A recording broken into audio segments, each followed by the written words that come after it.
So, why are we here? Really, it's because proof of work is a fascinating phenomenon, and it has a variety of different applications. I think most of us here are familiar with using it, of course, for mining, for securing proof of work consensus networks. But proof of work is a technology that's existed for, I think, about 30 years. And it's only really in the past decade or so, I think, started to get more acceptance and understanding. And it's the understanding aspect which I, as a researcher, find particularly interesting. So, when I was asked to come here, talk about proof of work, I wasn't entirely sure what I was going to talk about because over the years, there's a number of different things that I found interesting. And when I looked back, this is just from my own blog. I found at least 10 different essays and research pieces that I've done over the past decade that I've tagged with proof of work or mining. Most of them investigating the Bitcoin network, various aspects of block creation and hashrate distribution and historical aspects of mining. Though you'll see in 2021, I used proof of work on my own website. And I use it to stop all of the stupid spam bots that are trying to use my contact form to send me advertisements and stuff that I don't want. And it works pretty well for that. But there are so many aspects of this technology and its application that I think merit further exploration. And proof of work, I think, was interesting from Satoshi's perspective. Satoshi talked about it in a few different ways as proof of work is a solution to synchronizing essentially the dissemination of data. It's how do we take a piece of data and somehow modify it or alter it or give it this characteristic of integrity so that we can then share that data out with the world without a care for which intermediaries, which third parties may have handled that data at some point. As Satoshi said, proof of work has this really nice property that it can be relayed through untrusted middlemen. And so, the proof of work is its own self-contained piece of integrity. It's great. It is a very simple mathematical construct where you take that data, you run very simple algorithmic computation on it, and you can be ensured that it has not been tampered with and that someone has put a decent amount of energy and expended that effort to put the data out there into the world. Now, personally, one of the things that I've been doing a lot of research into and what I'll talk about in this talk is the difficulty in measuring proof of work. And this gets into the mechanics of essentially the Poisson distribution of your expected output from a given proof. These things are probabilistic. They're not perfect in the sense that you can't look at a proof of work and know exactly how much time, money, cost, CPU cycles were put into that proof, but you can get a generally good idea. And the reason that these proof of work networks work so well is that when you scale that up to a global network, to tens of thousands, hundreds of thousands, millions of machines around the world that are all working in concert, then with the law of averages, these distributions work out quite nicely. But if you're looking at one particular proof, you can't really know what went into it. And so it's this measurement problem that I found very interesting. So I think of proof of work as the wind, as a natural phenomenon where it's out there. We know that there are a ton of miners out there mining these different proof of work networks, but we can't truly know, we can't precisely measure the amount of electricity and the amount of computational cycles that are going into these proofs. But I wondered, how close can we get to truly knowing, to accurately being able to measure the global network hash rate. And so I will specifically talk about delving into trying to understand the Bitcoin hash rate. And I think much of what I will be talking about is applicable to other proof-of-work networks, though there's some caveats, mainly around the data collection. So, the details here of how you estimate proof of work when you're given a proof and you want to know how much work went into it, the specifics aren't really important. You don't need to know this. But as I said, it's a pretty simple mathematical formula where you can look at the known difficulty target for a given block.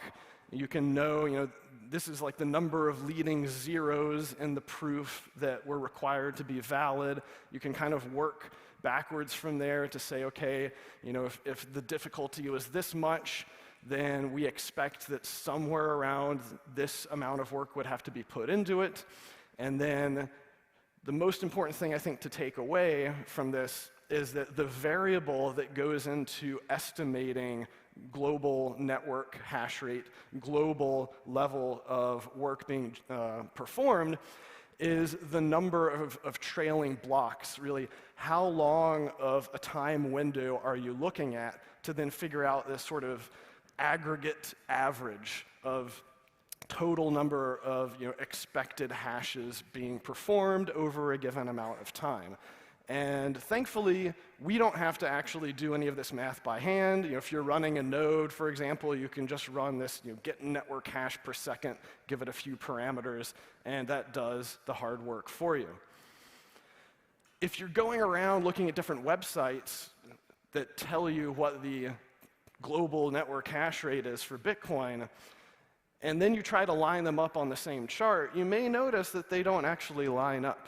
And that's because these different websites are not using the same algorithm, or in many cases, they're using a different number of trailing blocks, a different time range over which they're doing that calculation from the last slide to try to make this estimate. And this can be problematic if you want to know a real accurate hash rate. Hashrate Index is one of the premier sites, I think, out there that has some good research and good thought pieces around the particular estimates and why you should use them. And from their perspective, they believe that the 7-day trailing estimate is a pretty good approximation. You can see here, it's pretty smooth, it's not too volatile, it looks like a pretty nice chart. Kraken, a couple of years ago, put out a white paper for something that they called the true hash rate. Unfortunately, they did not converge upon a specific algorithm that they thought would give you the best and most accurate hash rate. Rather, what they did is they took the daily, like 140 block estimate, and they would then use a 30-day rolling average of each of those daily estimates, find the standard deviation for that, and then what you see, so that's the actual volatile chart, is that daily hash rate. And then what they would do is they would find that standard deviation, which is the blue shaded area, and they would calculate what they considered to be the 95% confidence band of what the true global hash rate was. Unfortunately, this, as you can see, is nearly like a 40% in either way potential deviation. So I would say if you're calling that a confidence range, I would not be very confident about picking any particular number in that range. So what did I do? I basically started trying to understand this myself. And so one of the first things I did, this is from a blog post that I published a few months ago, is I just started writing a bunch of scripts to output many, many different hash rate estimates across different time ranges. And so, for simplicity and the ability to give you some nice charts that are somewhat legible, here we have 10 block, 50 block, 100 block, 1,000 block, and 10,000 block estimates. We can see that it's highly volatile if you're only using the past 10 blocks, which is about 2 hours worth of data. But once you get up to around a 3-day, 400, 500 block time frame, that starts to smooth out a bit more. But the downside is these shorter time frames can have more distortion, more volatility, and they can make the hash rate appear a lot higher or a lot lower than it really is.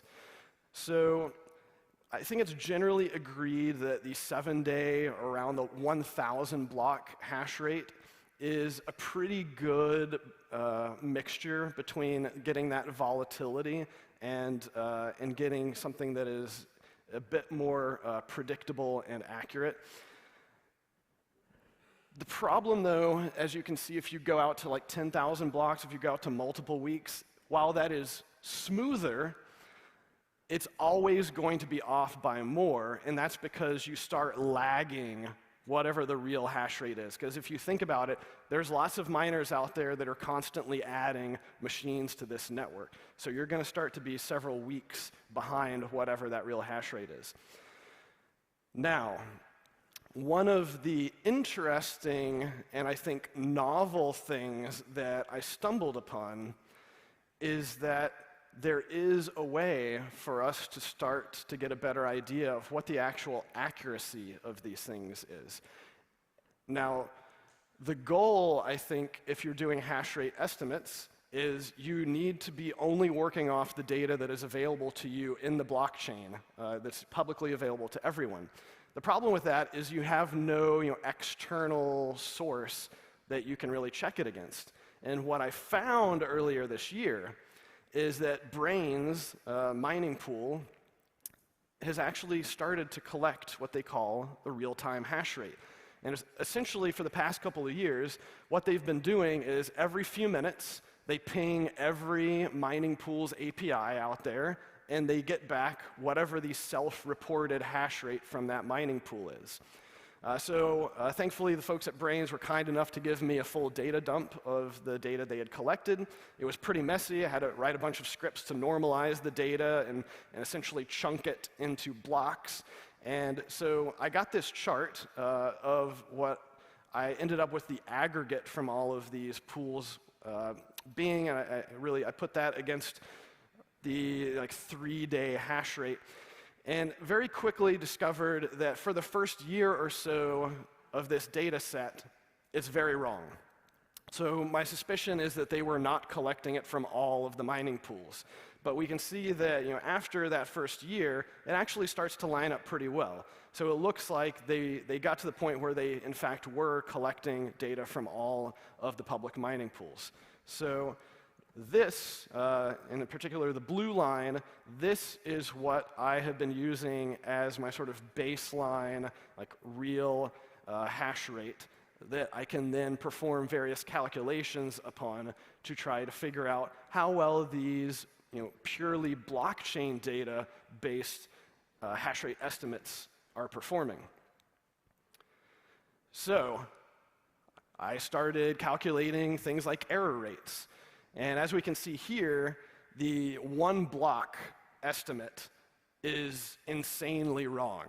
You can be 60,000% off from whatever the real network hash rate is. And this is, of course, essentially when a miner gets lucky and they find a block a few seconds after the last one. Obviously, that's not because the hash rate just went up by 60,000%. It's just luck. It has to do with the distribution of winning and finding these lottery numbers, as it were. So we know we're going to throw that out. In fact, you can't even really see the error rate. So we'll zoom in some more. So 10 block estimates, they're getting better. We're getting down to an error rate range within 300, 400%.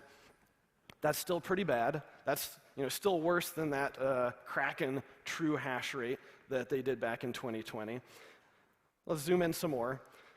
We get down to 50 blocks, and we're under 100% average error rates. But it's really, I think, you can see some nice striations here. Once we get into the 500 block range, half a week of data that we're starting to estimate, we can actually start to get under 10%. We're into single-digit error rates. So if we just sort of plot that all out, what is the average hash rate estimate error rate for this particular year-long data set that I was working on? Then it's pretty obvious, I think, from this chart, the further out you go, the better your error rate gets. But thankfully, I did not stop at 1,000 blocks because, as I said, you get to a point where you start lagging behind the real hash rate by too much. So it gets interesting when you look at the 1,000 to 2,000 block estimates. And we can see here, eventually, you get around the 1,200 block, more than a week of data, and the error rate starts ticking up again. And this is because you are too far behind. So what we can see is there's a sweet spot. Somewhere in the 1,100 to 1,150 block range of trailing data will give us the best estimate. And similar type of thing, if we look at the standard deviation, it pretty much matches up in terms of trying to find the optimal amount of data to use. So an average error rate of under 4% with a standard deviation of under 3 exahash per second if you're using this 1,100 to 1,150 block trailing data, that's not bad. But I wondered, could we do better? What if we could blend the accuracy of those long-range, week-long estimates with the faster reaction speed and volatility of the shorter-range estimates? And so I did some initial test runs where I just wrote a script where all it did was blend the 100 block estimate with the 1,100 block estimate, and it iterated through a bunch of combinations of 3 different variables. One of those was looking at the different estimates for a number of the trailing blocks, the previous blocks before that block, really anywhere from 10 to 100 previous blocks worth of estimates. And then a variable of weighting the shorter term estimate if it was higher than the long-term estimate, and a variable of weighting the shorter term estimate if it was lower than the long-term estimate. I was basically using this long-term estimate as a baseline. So that would be the red line being the long-term estimate, and the 100 block is the yellow line, and of course blue is the quote-unquote real hash rate, but that's not even used in any of this. We can't actually rely upon that or use that as a data set. And since this script tries so many different permutations, it took several days to run. I actually parallelized it, and the output ended up with about 5 million different data points. But from each run, where I was essentially looking at 10 range trailing block ranges here, I found some interesting patterns, basically that weighing the short range estimate at about 20% seemed to give the most accurate error rates and standard deviations for that given range. But of course, I only did up to about 100 trailing blocks for that first run. So we can see here, this was actually a failure. We're trying to beat that 1,150 or 1,120 block estimate, which has an average error rate of 3.8% and standard deviation of 2.95 exahash. None of these even got close to that. So we haven't found a strictly better algorithm yet, but we can see some trends. So what did I decide to do next? Really, I said, okay, we need to do even more blending of more hash rate estimates. So for my next run, I blended 10 different estimates, basically 100 block, 200 block, 300 block, all the way up to 1,000 block estimates. And my script was a little bit more complex. I basically said, if any of these estimates is more than one standard deviation away from the baseline 1,100 block estimate, then I would give that a 10% weight. Otherwise, I would give 10% weight to the long-term estimate. I also tried setting some cutoff thresholds for these shorter-term estimates where if it was lower than the baseline, I would throw them out. I quickly discovered from trying a bunch of different weights that the greatest accuracy improvement came from throwing out all of the short-term estimates that were lower than the baseline estimate. And I think this is because the general trend for the hash rate is up. So almost always, if your estimate is going down, it's almost always wrong. So from that, I actually ended up settling upon an algorithm that had an average error rate of 3.495% with a standard deviation of 2.69. So this was a slight improvement.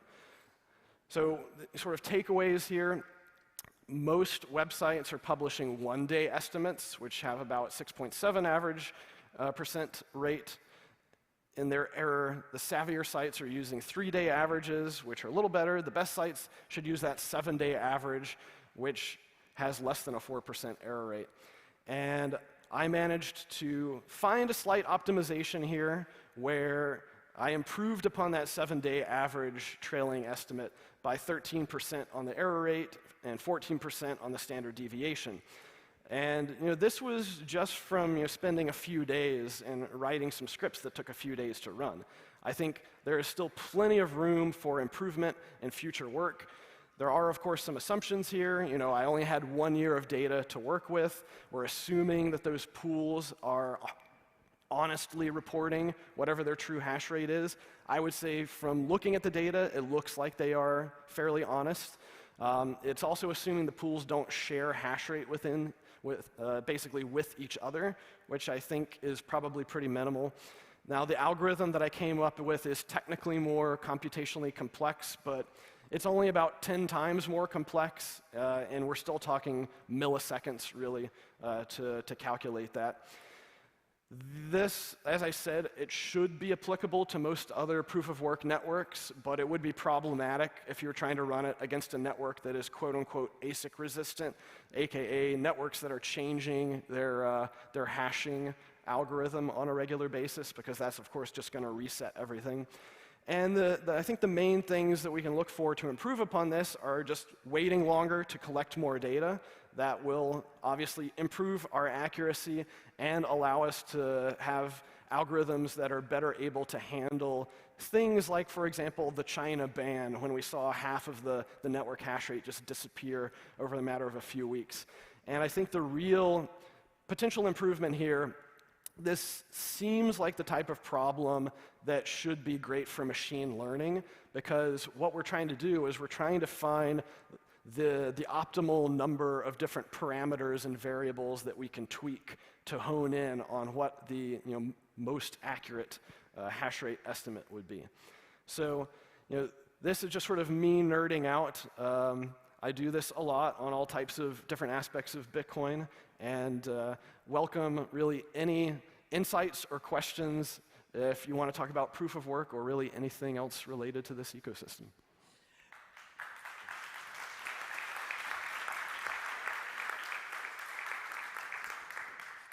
So my first question is we have approximately in March of next year our next halvening. What do you anticipate seeing in hash rate pre and direct post halvening?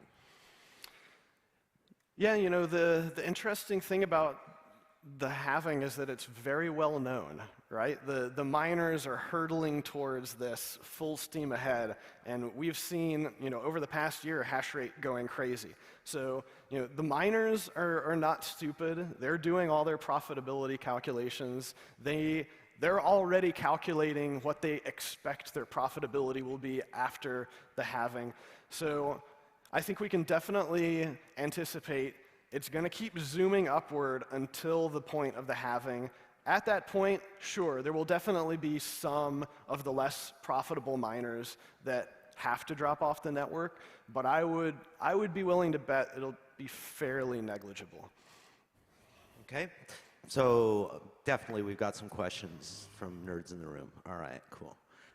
Run out here. Looks like we have about 2-3 questions. Donald. Thank you. Thank you, Lau. Very good presentation. What is the use case of knowing the hash rate more accurately for Bitcoin, Ethereum Classic, or Litecoin? What are people using it today, for example? And why would it be better for it to be more exact? Yeah, there's not necessarily, I think, a financial incentive. If you're a miner and you're trying to understand what you're competing against, then you may be interested in having a little bit better accuracy. But one of the reasons why I started looking into this is simply because I just started getting annoyed by a lot of the sort of influencer accounts out there publishing stuff like, Bitcoin network hash rate hit 500 exahash or whatever. Because most of the time, and this happens for many different aspects in the space, but people will post a data point and they won't talk about how they actually achieved that or what the assumptions were around it. So for me, it's really just about converging upon a standard just to try to reduce the noise. Like when we're trying to talk about something, if we're not all operating off of the same assumptions, then we're going to start yelling at each other, talking past each other, and it's just a waste of time. So I primarily see this as just a way of us trying to converge on a consensus for this one particular way of viewing these networks. Cool. Next question is from Kerry Washington. Hey, Jameson. So you had the data from this company that you said the first year or two it was noisy. Yeah. And so I'm really curious about, first of all, was it because of you that you got the data? And second, did you have a discussion with them about, well, those first 2 years were basically garbage, right? I had to look Yeah. in the third year. So I'd love to hear what you thought about that and if you had a conversation. Yeah, a little bit. Like I was lucky, and probably the fact that it was me helped. From my understanding, Brains they started collecting this just out of interest. Like they haven't really been doing much with it. If you go to the Brains mining pool dashboard, you can see the current real-time hash rate that is the aggregate of what's being reported from all the pools. What they have not done any historical analysis. So basically, they had all this data just sitting in the database, but it's currently not exposed in any way for the average person to consume. So I did have to politely ask, hey, can you give me this JSON data dump? And then I had to write my own tooling to better understand it.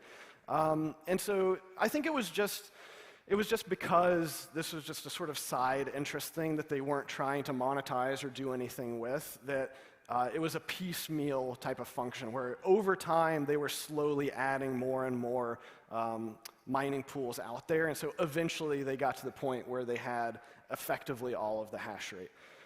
But this is a trusted third-party data source, right? I have no way of verifying the numbers that they gave me because no one else, as far as I'm aware of, has been collecting those numbers.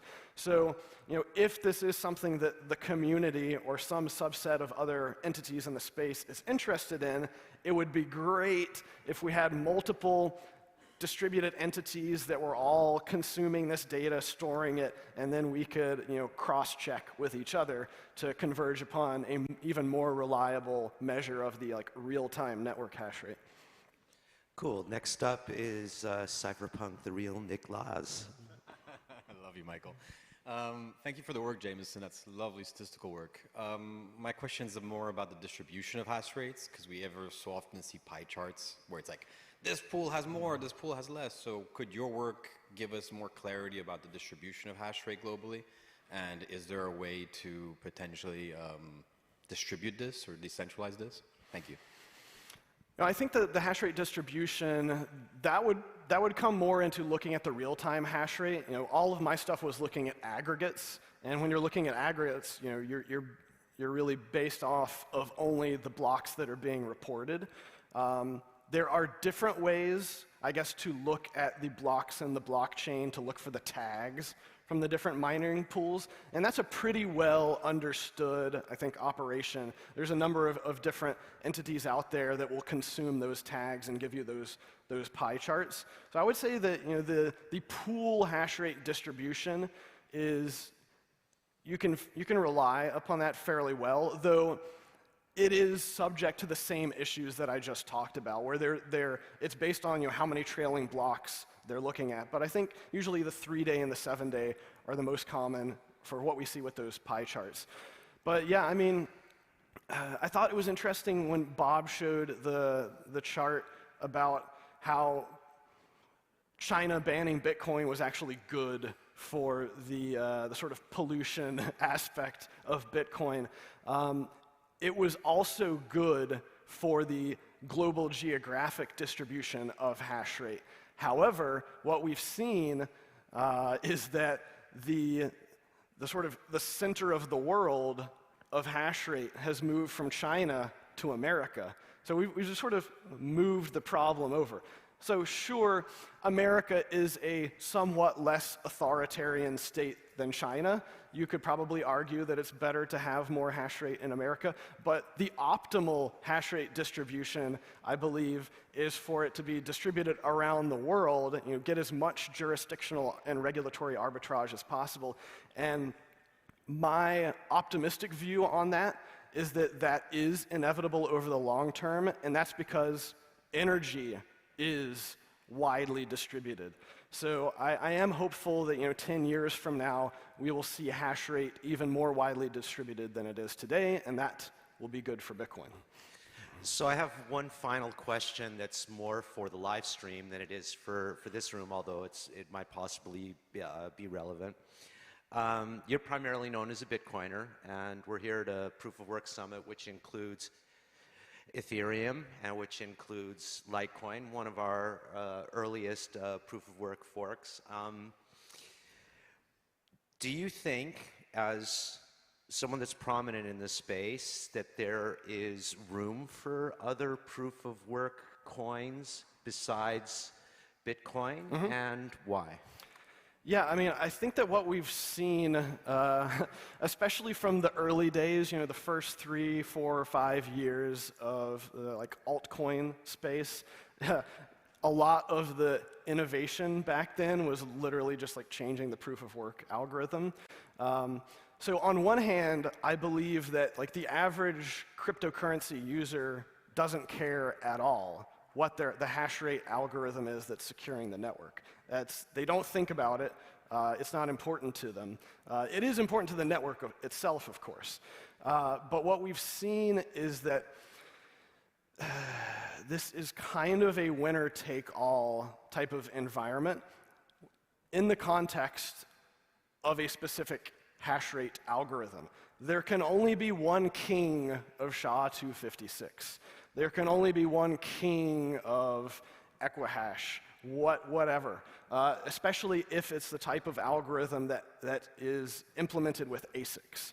And this is because you end up having all of these other networks that, just due to the difficulty in bootstrapping networks and network effects, like the number 2 network is very rarely even half the size, value, and therefore computational difficulty of the number 1 network, which means all of the other networks that aren't number 1 for whatever their hash rate algorithm is are going to be perpetually at risk of 51% attack. So good examples of this for SHA-256, of course, Bitcoin Cash, Bitcoin SV, the other 50 Bitcoin forks that use SHA-256.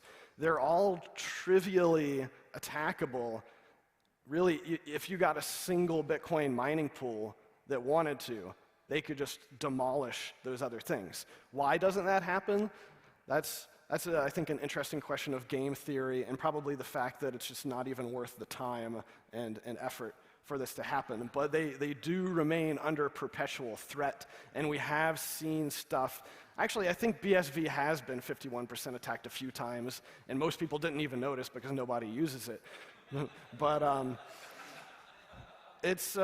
it's an ongoing thing. I always see it sort of like, you know, old classic car clubs, right? There's some guy with a 1954 Turkish Fiat, a Tofaş, and he will keep that thing running, you know, 4 generations. And I sort of like think the chains will never die. I see that there will always be some hobbyist that's got 5 computers at home in the basement and a friend in another country, and they'll keep the network going, sort of thing. Yep. Jameson Lopp, man, thank you so much